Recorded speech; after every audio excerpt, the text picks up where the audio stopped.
ये ठान चुका है कि यहां से आगे का रास्ता इसे खुद तय करना है। वैज्ञानिक स्लावा जैसे युवाओं को डिस्पर्सर कहते हैं। डिस्पर्सर्स वो होते हैं जो कम उम्र में अपना समूह छोड़कर अकेले अपने दम पर कुछ करने के लिए निकल पड़ते हैं। इसलिए जब अपना झुंड छोड़ने की बारी आई तो स्लावा बिना कुछ सोचे समझे इस सफर पर निकल पड़ा। वैज्ञानिक मानते हैं कि डिस्पर्जन का मकसद है समूह के अंदर आपसी प्रजनन को कम करना। इससे कुछ साहसी युवाओं को भी वो अधिकार मिल जाता है जो आमतौर पर सिर्फ अल्फा नरों के पास होता है, प्रजनन का अधिकार।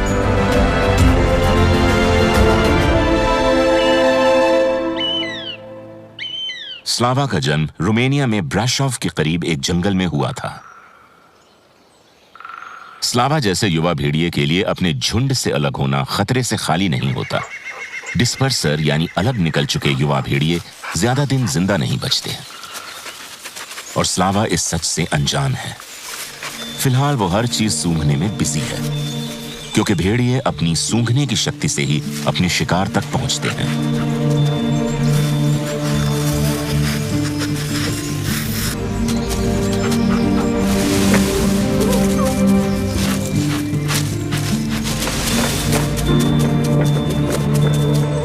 बहुत भूख लगी है, लेकिन ये बैजर कुछ ज्यादा ही बदबूदार है। नहीं, इससे तो भूखा रहना ही अच्छा है।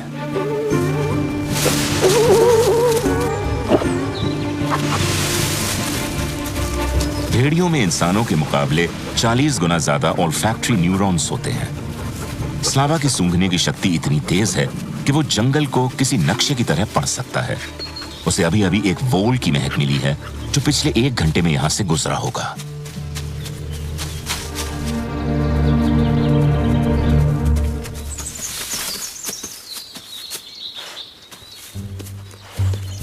ये रास्ता अजीब है और ये स्मेल भी।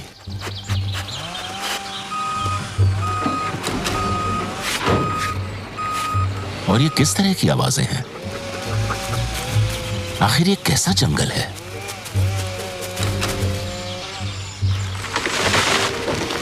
कैसा अजीब सा शोर है यहां। पता नहीं कौन सा जानवर है ये।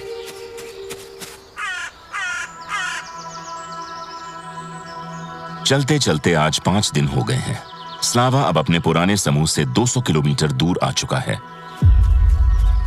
हालांकि उसकी जरूरतें अब भी वही हैं, शिकार करो और पेट भरो। इस सफर के शुरू होने के बाद से स्लावा ने कुछ भी नहीं खाया है।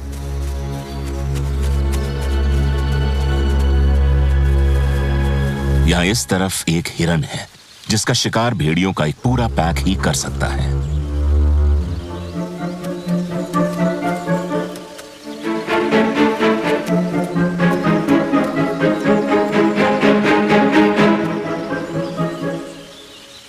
स्लावा अकेला है, लेकिन भूख से बेहाल भी।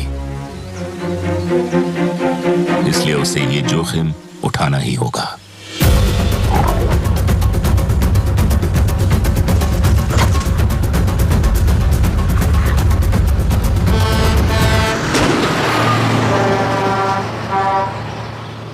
ये भला कैसा शिकारी है? एक ही बार में शिकार चित, और ना उसे खाया ना अपने साथ ले गया।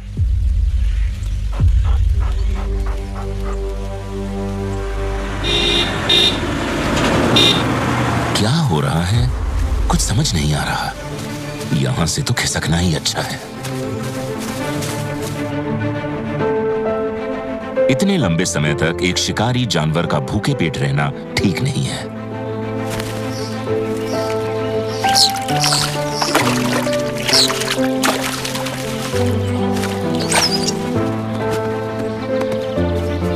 आज भी स्लावा को 2 किलो मीट की उसकी रोजाना खुराक नहीं मिली।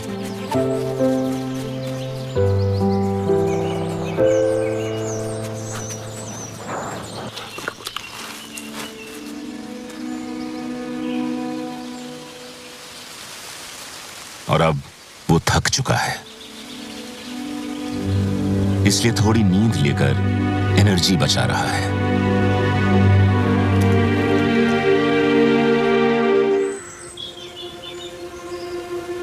गर्मियां खत्म हो चुकी हैं और पतझड़ में पत्तों का गिरना शुरू हो चुका है।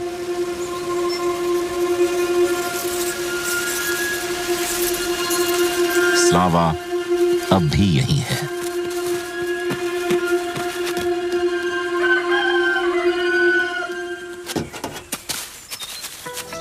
आखिर ये पिछले 6 महीनों से रोमानिया की सड़कों पर जिंदा कैसे बचा रहा?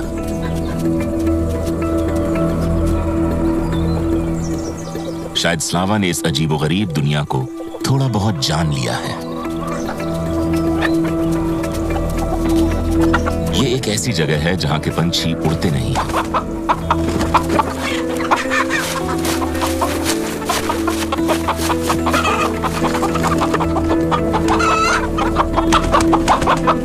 अपने झुंड से दूर इसने शिकार चोरी करके पेट भरना सीख लिया है। अभी तक किस्मत अच्छी है कि वो जिनका खाना चुरा रहा है उनकी नजर उस पर नहीं पड़ी।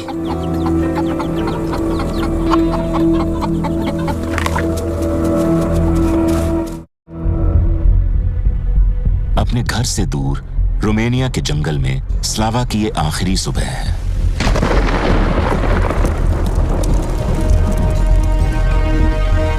क्योंकि आज वो जंगल के पहाड़ी इलाकों को छोड़कर मैदानों में उतर आया है और आज पहली बार वो उन जीवों से मिलने वाला है जिनका व्यवहार थोड़ा अजीब है।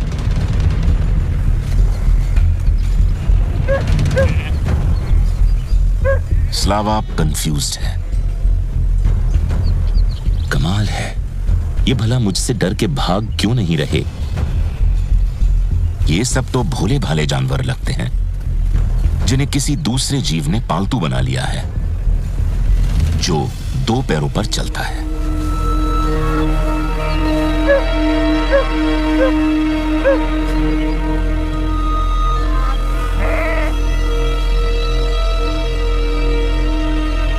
दोनों की आंखों में एक दूसरे के लिए हजारों सालों की दुश्मनी और डर साफ दिखाई दे रहे हैं।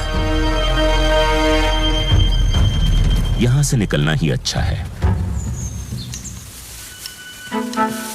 आज के रोमानिया में भेड़ियों का नजर आना कोई आम बात नहीं, लेकिन इससे किसी को फर्क भी नहीं पड़ता।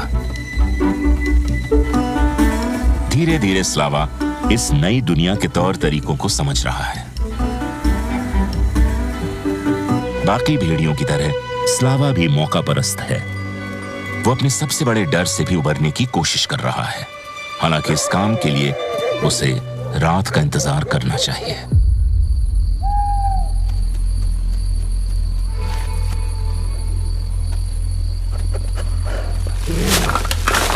भूखे भेड़िए जरूरत पड़ने पर दूसरों के किए शिकार का बचा खुचा भी खा लेते हैं और उनकी इसी खूबी ने एवोल्यूशन के मुश्किल से मुश्किल दौर में भी उन्हें जिंदा रहने में मदद की है।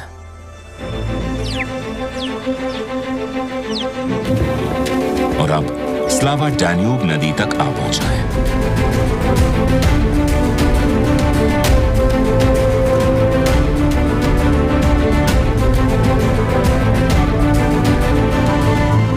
यह युवा भेड़िया अपने झुंड से दूर लगभग 500 किलोमीटर का मुश्किल सफर तय करके सर्बिया के बॉर्डर तक पहुंच चुका है।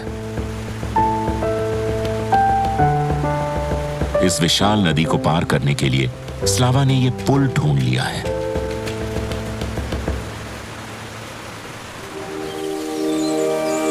और अब वो आखिरकार ऐसी जगह पहुंच चुका है जहां वो सुकून की सांस ले सकता है।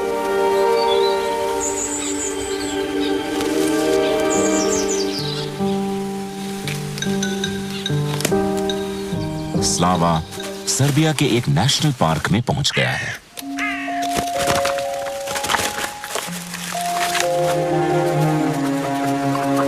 और यहां उसे एक जानी पहचानी महक मिली है।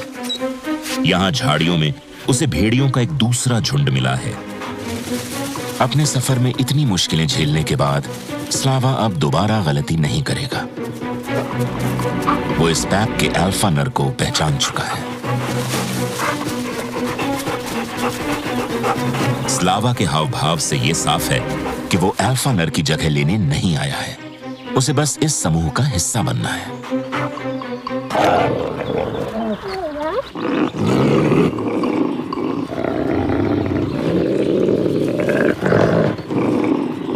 लेकिन उसकी ये अर्जी खारिज कर दी गई।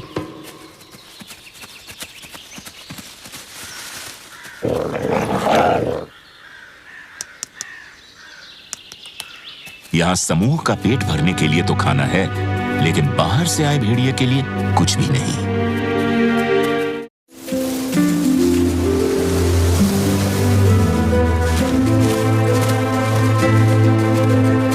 स्लावा ने अब सर्बिया के पहाड़ों का रुख किया है।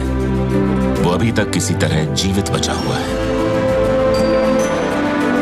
लेकिन यहां की सर्दियों का अकेले सामना करना नामुमकिन है।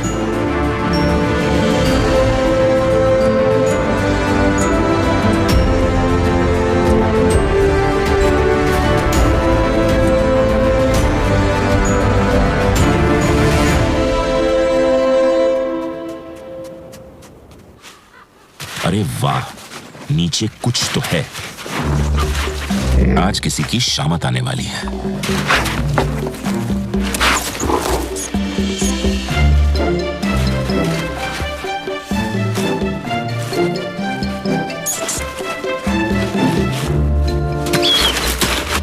पेट तो नहीं भरा, पर चलेगा। पास में एक कौवा छिपा हुआ है जो जोर जोर से कांव कांव कर रहा है। देखें तो सही, इतना शोर क्यों मचा रहा है।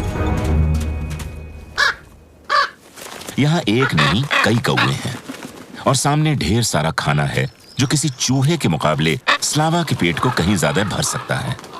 एक जंगली सुअर है। ऐसी सर्दी में शरीर में ऊर्जा इकट्ठा करने के लिए इतना खाना काफी रहेगा।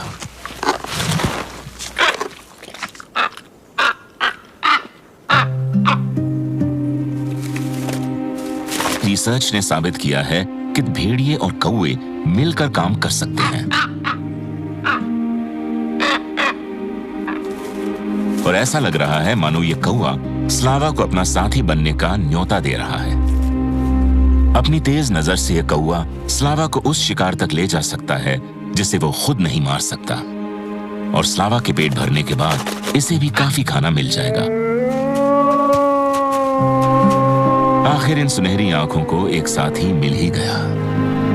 ये खुशी की पुकार है कि आखिरकार इनकी अपनी टीम बन गई है। फिर क्या फर्क पड़ता है कि एक भेड़िया है और दूसरा कौवा। स्लावा कौवे को अपने निजी इलाके में बुलाता है, जिसे इसने अपनी निशानियां छोड़कर बनाया है, अपने पेशाब और अपने पंजों के सेंट ग्लैंड से निकले फेरोमोन्स से।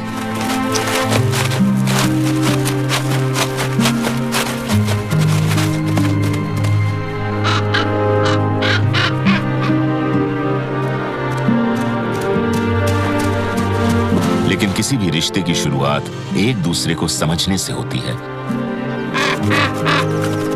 जिसकी शुरुआत कौवे ने स्लावा की इस परीक्षा से की है। वो उसे अपने पसंदीदा शिकार इस स्टैग के पास ले आया है।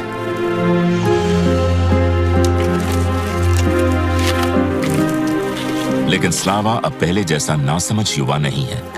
वो जानता है कि इस स्टैग के सींग उसकी जान तक ले सकते हैं।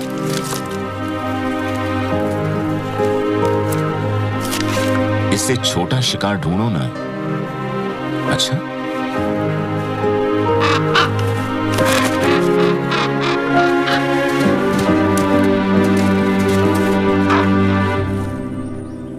इस नई जगह से कौवा स्लावा को एक आसान शिकार दिखाता है।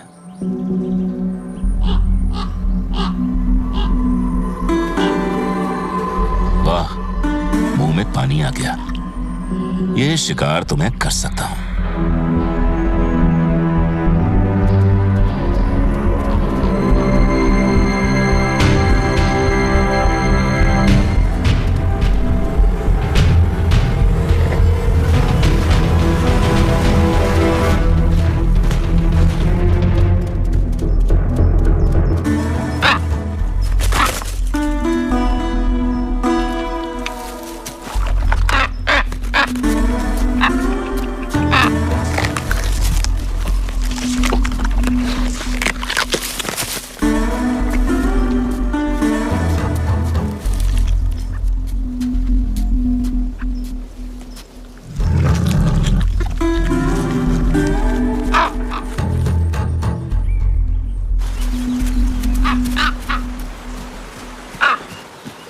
इस दोस्ती की वजह से कुछ वक्त तक तो स्लावा की जिंदगी मजे से गुजरती रही।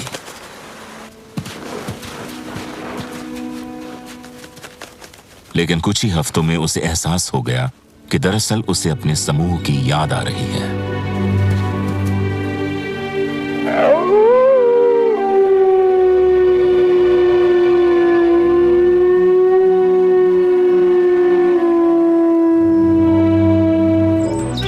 सर्दियों का अंत आते आते उसे इस सफर पर निकले 11 महीने हो चुके हैं, जिसमें उसने जंगल पार किए, पहाड़ों से गुजरा और अब वो आ पहुंचा है क्रोएशिया तक। वो अब तक 1000 किलोमीटर से भी ज्यादा का सफर तय कर चुका है। अब वो क्रोएशिया से 200 किलोमीटर आगे स्लोवेनिया जाएगा और वहां से ऑस्ट्रिया।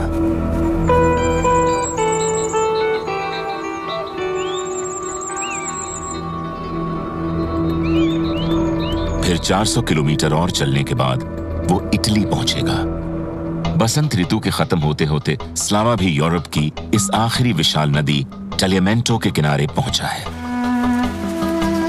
आखिरकार बहुत दिनों बाद स्लावा को एक दूसरा भेड़िया दिखाई दिया, और ये कोई आम भेड़िया नहीं है, ये एक मादा है, ठीक स्लावा की तरह अपने समूह से अलग, बिल्कुल अकेली।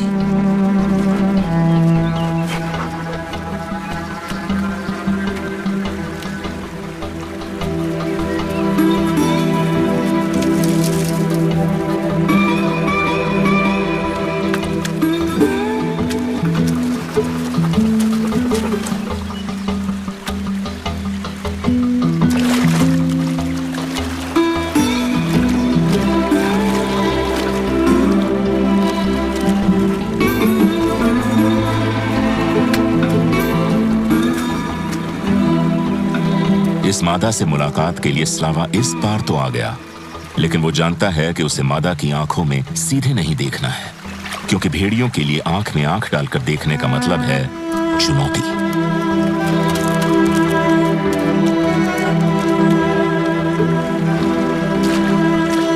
इसलिए ये मौका तो फिलहाल मछली पकड़ने के अपने दांव पेच दिखाकर दोस्ती का हाथ बढ़ाने का है।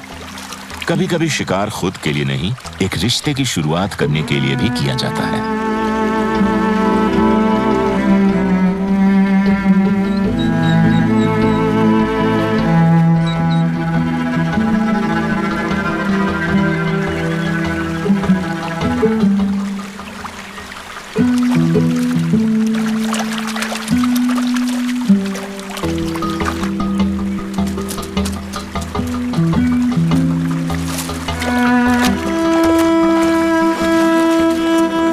हमेशा से भेड़िए अपनी मादा को आकर्षित करने के लिए यही पैतरा अपनाते आए हैं।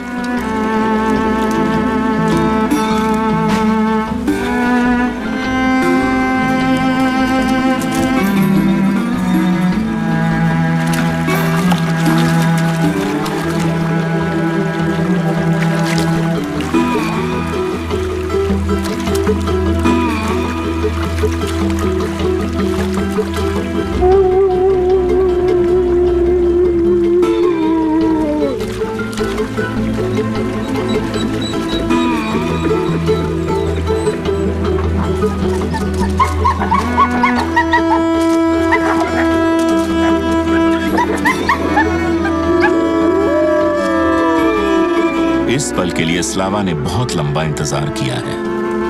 उसे आज न सिर्फ एक साथी मिला है, बल्कि अपना नया झुंड बनाने का मौका भी मिला है।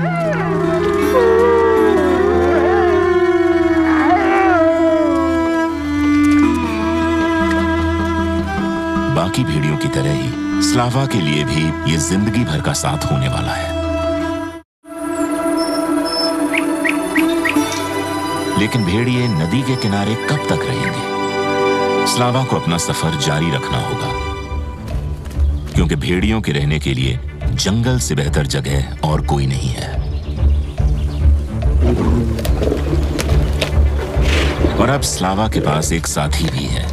वैसे भी एक टीम के तौर पर मिलजुल कर काम करना अकेले काम करने से तो कहीं बेहतर और आसान होता है।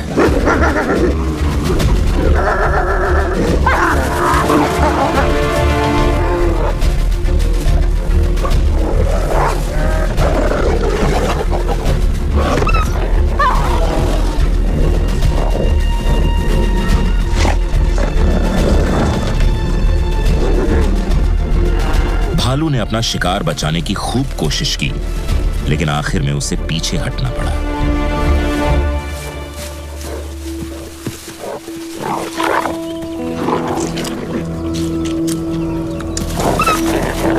भालू चला तो गया, पर स्लावा का गुस्सा अब भी शांत नहीं हुआ। यह जोश तो थोड़ी देर में ठंडा हो जाएगा, लेकिन आज स्लावा ने अपने अंदर कुछ बदलाव महसूस किया है।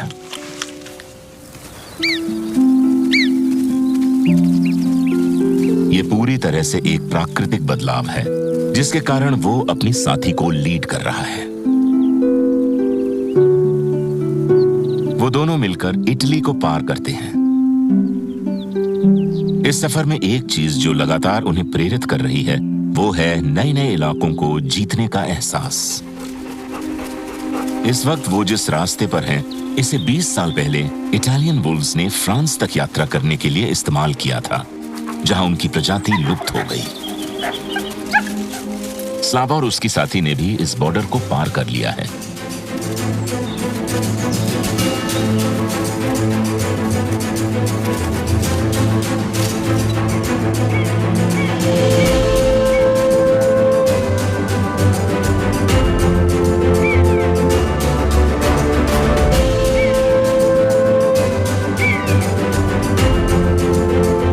इस बीच स्लावा में कुछ बड़े बदलाव हुए हैं।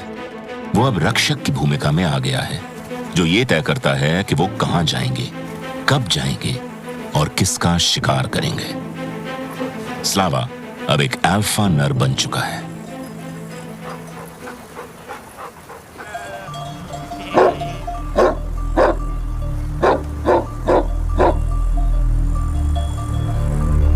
कई स्टडीज से पता चला है कि सभी भेड़िए पालतू के बजाय जंगली जानवरों का शिकार करना पसंद करते हैं, जिसे पकड़ने के लिए उन्हें अपने पूर्वजों की तरह थोड़ी मेहनत करनी पड़े।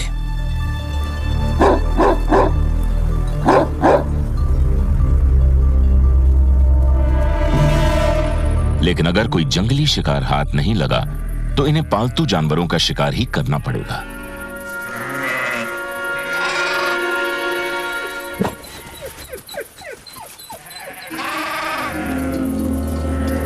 कोई भी चरवाहा अपने पालतू जानवरों को बचाने के लिए किसी भी हद तक जा सकता है।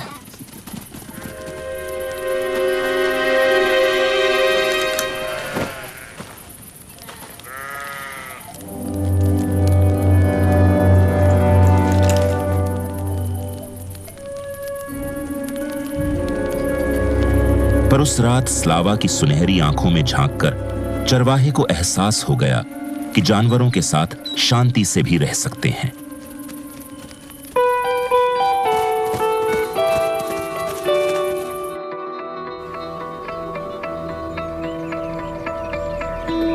आसपास के इलाकों में भेड़ियों का होना छोटे किसानों के लिए बड़ी मुश्किलें खड़ी कर सकता है। वहीं दूसरी ओर स्लावा और उसके साथी के लिए बिना खाने के रहना भी कम मुश्किल नहीं है।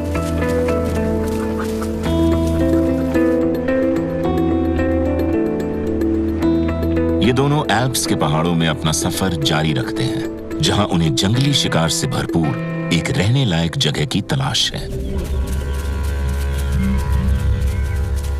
हाँ, ये जगह ठीक रहेगी,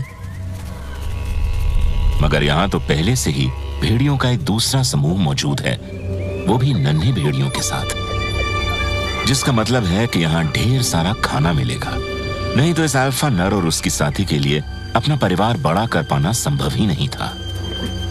लेकिन क्या वो अपने इलाके में 2 और भेड़ियों की मौजूदगी स्वीकार करेंगे?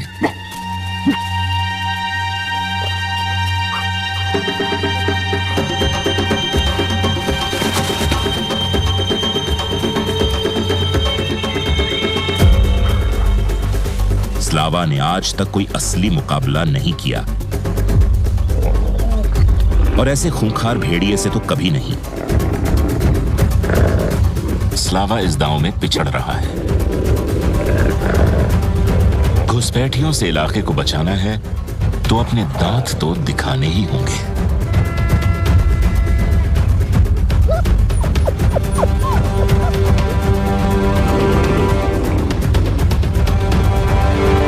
लगता है यहां कुछ और घुसपैठिए भी आ रहे हैं।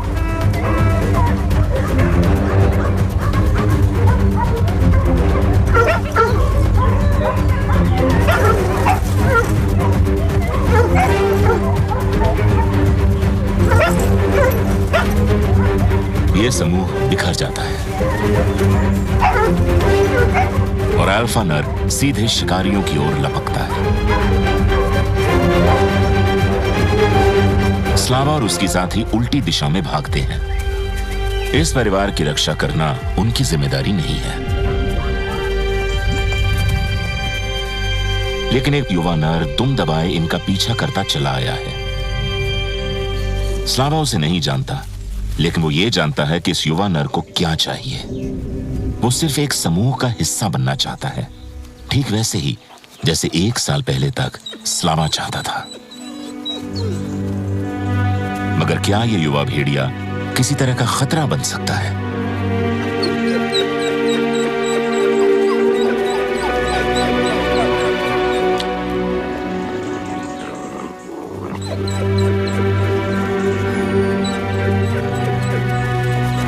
स्लावा के सामने झुककर युवा भेड़िए ने अपना समर्पण दिखा दिया है।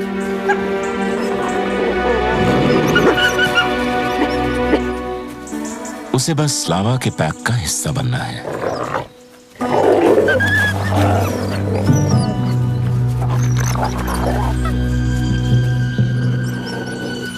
और स्लावा ने उसकी अर्जी मंजूर कर ली।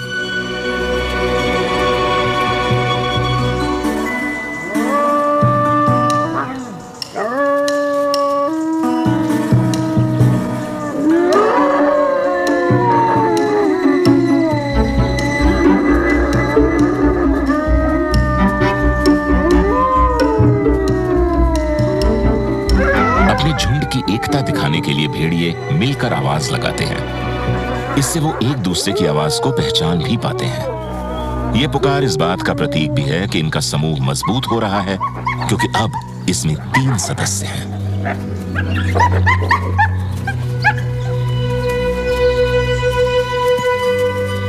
और ये तीनों मिलकर इस पूरे जंगल को अपनी जोरदार पुकार से भर देंगे।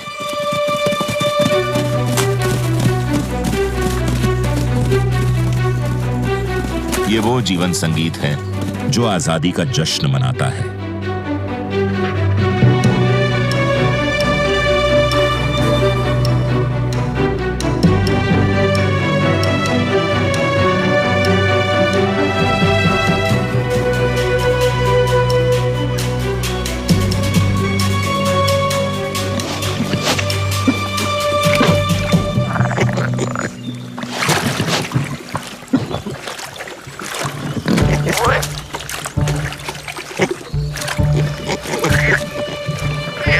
लेकिन अफसोस की बात यह है कि दुनिया में ऐसे जीव भी हैं जिन्हें भेड़ियों का लुप्त हो जाना बिल्कुल नहीं खलेगा। शिकारियों के अलावा इन जंगली सुअरों की सुकून भरी जिंदगी में खलल डालने वाला इस जंगल में कुछ भी नहीं है। इनकी रोज की दिनचर्या है नहाना, घूमना और न जाने क्या कुछ। इस वाले को यह समझने में थोड़ा वक्त लग गया कि आसपास कोई खतरा है।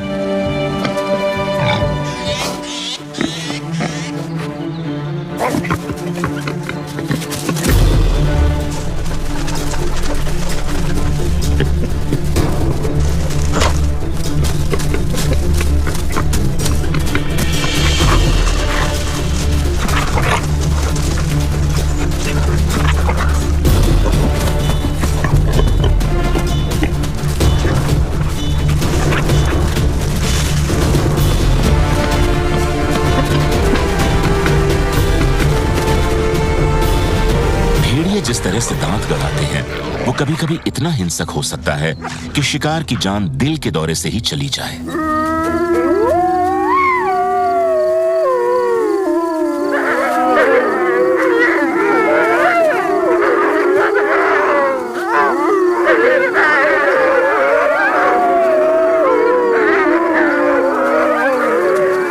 इस वक्त ये भेड़िए इस पुकार से ये जांच रहे हैं कि इस इलाके में भेड़ियों का कोई दूसरा समूह तो नहीं है।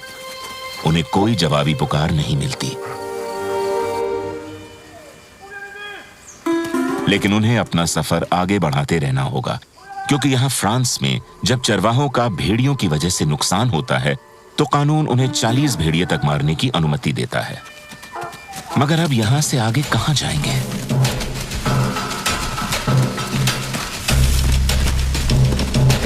और कैसे जाएंगे?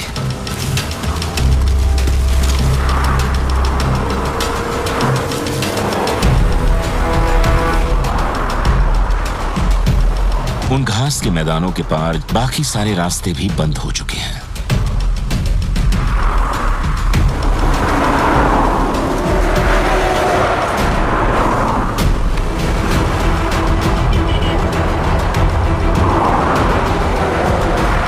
स्लावा अपने समूह को रास्ता दिखाता है।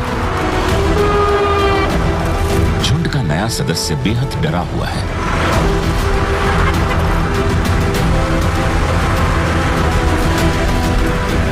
लेकिन स्लावा किसी को भी पीछे नहीं छोड़ेगा।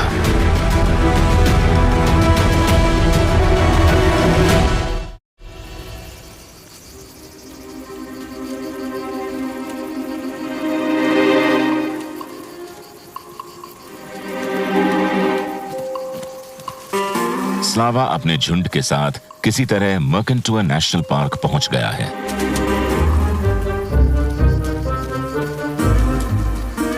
अपनी इस पूरी यात्रा के दौरान स्लावा ने 2 अलग-अलग दुनियाओं के बीच सफर किया है, जिसमें एक ओर प्राकृतिक दुनिया रही है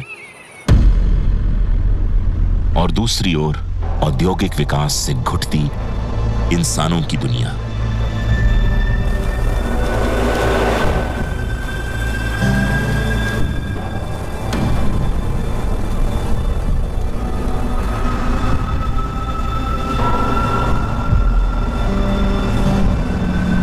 रोमानिया से निकलने के 1 साल बाद स्लावा फॉस-सुर-मेर पहुंचा है, जहां से वो कमार्क पहुंचेगा।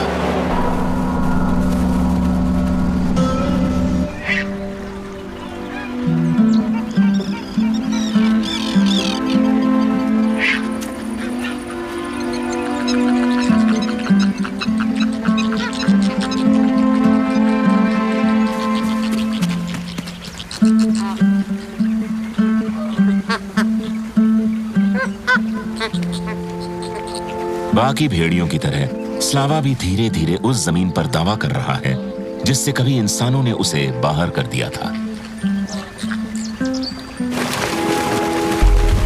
आज की तारीख में पूरे यूरोप में 15,000 भेड़िए पाए जाते हैं। इससे पता चलता है कि बदलती परिस्थिति के अनुसार खुद को ढालकर भेड़िए जीवित रहना जानते हैं, और स्लावा इसी का जीता जागता प्रमाण है। ये तीनों भेड़िए आसानी से एक सांड का शिकार कर सकते हैं, लेकिन यहां कई अड़चनें हैं। यहां स्लावा को रोकने के लिए पालतू कुत्ते, बिजली की तारें और इंसान तक तैनात खड़े हैं।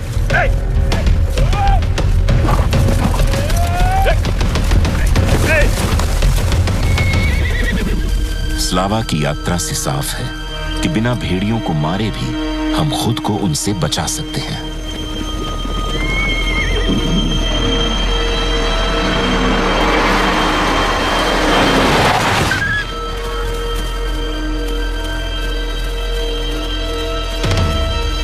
लेकिन दुर्घटनाएं कभी भी घट सकती हैं। उस नए सदस्य का सफर बस यहीं तक था। समूह से अलग होने के बाद 80% भेड़िए इंसानी गतिविधियों की वजह से अपनी जान से जाते हैं। स्लावा ने आखिरकार अपना रास्ता निकाल ही लिया। वो अब पिरेनीज पहुंच चुका है और इस पर्वत श्रृंखला के साथ चलते चलते वो स्पेन पहुंच जाएगा।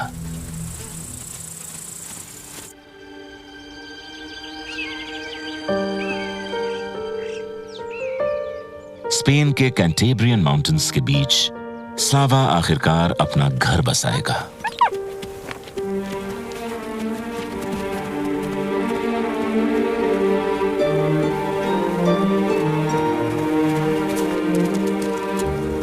स्लावा के लिए स्पेन अच्छी जगह है क्योंकि यहाँ भरपूर शिकार है और यहाँ इंसान और भेड़िए शांति से रहना जानते हैं।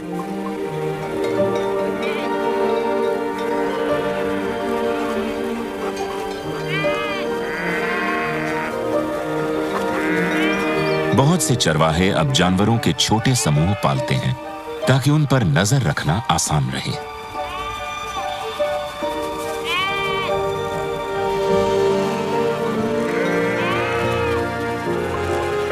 इस दुनिया में ऐसे बहुत से हिस्से हैं जहां ऐसे इंसान रहते हैं जिन्हें जानवरों के साथ मिलकर रहने की समझ है।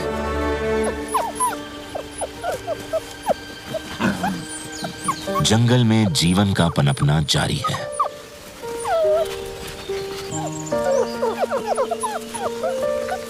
स्लावा और उसकी साथी का परिवार बढ़ गया है।